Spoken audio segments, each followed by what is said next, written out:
मकर राशि वालों, 23 अगस्त 2026 की पुत्रदा एकादशी आपके लिए सामान्य एकादशी नहीं है। इस समय आपके जीवन में जो घटनाएं चल रही हैं, उनमें से कुछ ऐसी हैं जिनका संबंध आपके आने वाले समय से जुड़ता दिखाई दे रहा है।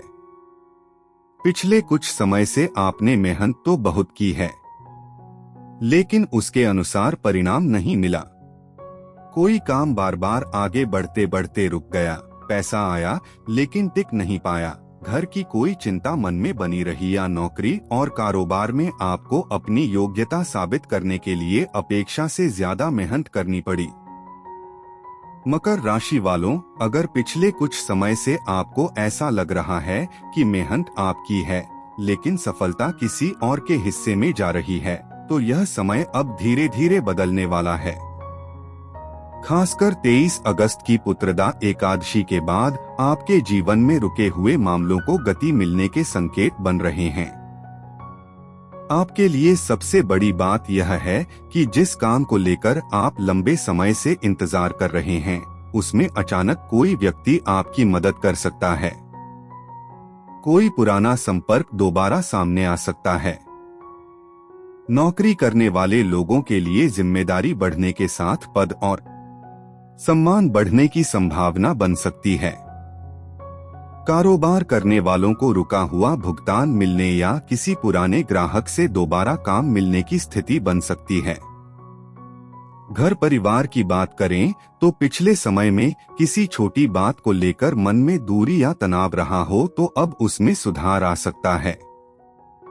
परिवार के किसी बड़े व्यक्ति का सहयोग आपको आगे बढ़ने का रास्ता दिखा सकता है, लेकिन उससे पहले पुत्रदा एकादशी की सही तारीख नोट कर लीजिए।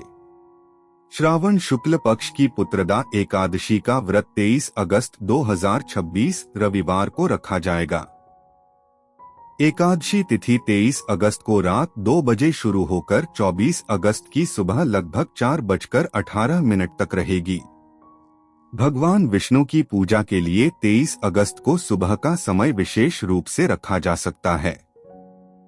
विष्णु पूजा का शुभ समय सुबह 7:32 से दोपहर 12:24 तक है।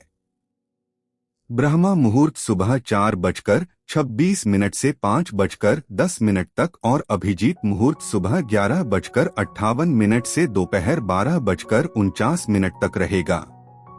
व्रत का पारण अगले दिन द्वादशी यानी 24 अगस्त को किया जाएगा।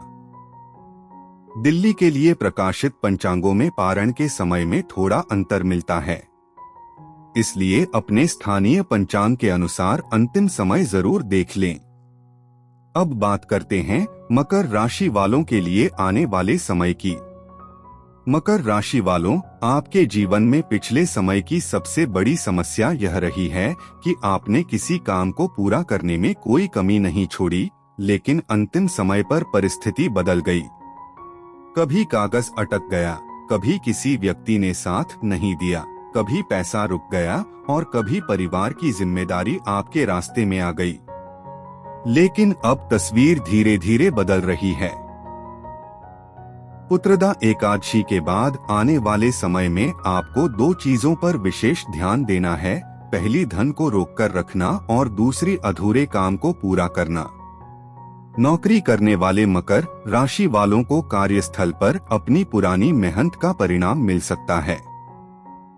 जिस जिम्मेदारी को पहले बोझ समझ रहे थे, वही आगे चलकर आपके लिए पहचान का कारण बन सकती है।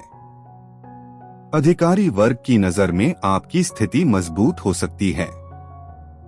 कारोबार करने वाले जातकों को किसी पुराने सौदे, पुराने ग्राहक या रुके हुए भुगतान से लाभ मिलने की संभावना बन सकती है। लेकिन इस समय किसी पर आंख बंद करके भरोसा करने के बजाय कागज और पैसों के मामले में सावधानी रखना जरूरी है। परिवार में भी कोई शुभ समाचार मिल सकता है। संतान से जुड़ी चिंता कम हो सकती है और जिन लोगों के घर में संतान के भविष्य को लेकर चिंता चल रही है, उन्हें आने वाले समय में राहत देने वाली खबर मिल सकती है। अब मकर राशि वालों के लिए आते हैं 4 ऐसे खास उपायों पर जिन्हें आप पुत्रदा एकादशी के दिन श्रद्धा से कर सकते हैं। पहला उपाय, भगवान विष्णु के सामने दीपदान। 23 अगस्त की शाम भगवान विष्णु के सामने घी का दीपक जलाएं। दीपक जलाते समय भगवान विष्णु का ध्यान करें और अपने मन की इच्छा भगवान के सामने रखें। इसके बाद एक छोटा सा दीपक घर के मुख्य द्वार के पास भी जला सकते हैं। इस उपाय के साथ अपनी सामर्थ्य के अनुसार गेहूं या आटे का दान किसी जरूरतमंद व्यक्ति को करें। दूसरा उपाय, तुलसी के पास दीपक और विष्णु मंत्र। एकादशी के दिन तुलसी माता के पास घी का दीपक जलाएं। तुलसी के पौधे के सामने बैठकर भगवान विष्णु का ध्यान करें और ओम नमो भगवते वासुदेवाय मंत्र का 108 बार जाप करें। ध्यान रखें, एकादशी के दिन तुलसी का पत्ता नहीं तोड़ना चाहिए। यदि भगवान विष्णु को तुलसी दल अर्पित करना हो तो एक दिन पहले ही तोड़कर रख लें। मकर राशि वालों के लिए इस उपाय के साथ पीली दाल का दान करना शुभ माना जाता है। अपनी क्षमता के अनुसार किसी जरूरतमंद को पीली दाल दें। तीसरा उपाय, संतान सुख और संतान के कल्याण के लिए। यदि मकर राशि के किसी दंपति के जीवन में संतान प्राप्ति की इच्छा लंबे समय से बनी हुई है तो पुत्रदा एकादशी के दिन भगवान श्री कृष्ण के बाल स्वरूप का ध्यान करें। भगवान के सामने बैठकर संतान गोपाल मंत्र का जाप करें। ओम श्री हरि क्लीं ग्लौं देवकी सुत गोविंद वासुदेव जगतपते देहि में तन्य कृष्ण त्वामह शरण गतः। इस मंत्र का 11, 21 या 108 बार जाप श्रद्धा के अनुसार किया जा सकता है। पूजा के बाद अपनी सामर्थ्य के अनुसार बच्चों के लिए दूध, फल या पौष्टिक भोजन किसी जरूरतमंद परिवार को दान करें। धार्मिक मान्यता में यह संतान सुख की कामना से जुड़ा उपाय माना जाता है। यदि संतान संबंधी कोई चिकित्सकीय समस्या हो तो उचित चिकित्सा सलाह लेना भी जरूरी है। चौथा उपाय, मकर राशि वालों के लिए धन रुकने और आर्थिक मजबूती का उपाय। पुत्रदा एकादशी के दिन भगवान विष्णु को पीले फूल अर्पित करें और उनके सामने बैठकर अपनी आर्थिक परेशानी दूर होने की प्रार्थना करें।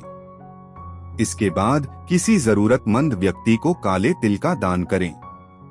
मकर राशि वालों के लिए यह उपाय इसलिए विशेष रखा गया है क्योंकि आने वाले समय में आपको केवल धन कमाने से ज्यादा धन को संभालने और सही दिशा में लगाने पर ध्यान देना चाहिए। दान करते समय मन में कहें, हे श्रीहरि विष्णु, मेरे जीवन की आर्थिक परेशानियां दूर करें, मेरी मेहनत को सही फल दें और मेरे घर में धन, अन्न और सुख शांति बनाए रखें। मकर राशि वालों, ये उपाय धार्मिक आस्था और परंपरा पर आधारित हैं। इन्हें भगवान विष्णु की भक्ति और सकारात्मक संकल्प के रूप में करें। अगर पिछले समय में आपने किसी व्यक्ति पर भरोसा किया और वहीं से आपको निराशा मिली तो आने वाले समय में एक बात का विशेष ध्यान रखें, हर बात हर व्यक्ति को बताने की जरूरत नहीं है। आपकी योजना जितनी जरूरी है उतना ही जरूरी है उसे सही समय तक अपने तक रखना। पुत्रदा एकादशी के बाद मकर राशि वालों के लिए धीरे धीरे परिस्थितियां आपके पक्ष में आने की संभावना दिखाई जा रही है। रुके हुए काम चल सकते हैं, आर्थिक स्थिति में सुधार हो सकता है, परिवार में खुशी का वातावरण बन सकता है और आपकी मेहनत को वह सम्मान मिल सकता है जिसका आपको लंबे समय से इंतजार था। और अगर आपने इस पुत्रदा एकादशी पर भगवान विष्णु के इन 4 उपायों को श्रद्धा से करने का संकल्प लिया है तो कमेंट में जय श्री हरि विष्णु जरूर लिखिए। भगवान विष्णु आपकी भक्ति स्वीकार करें, आपके घर में सुख शांति बनाए रखें, संतान पर अपनी कृपा रखें और आपके जीवन से आर्थिक परेशानियां दूर करके आपके भाग्य के बंद दरवाजे खोलें। जय श्री हरि।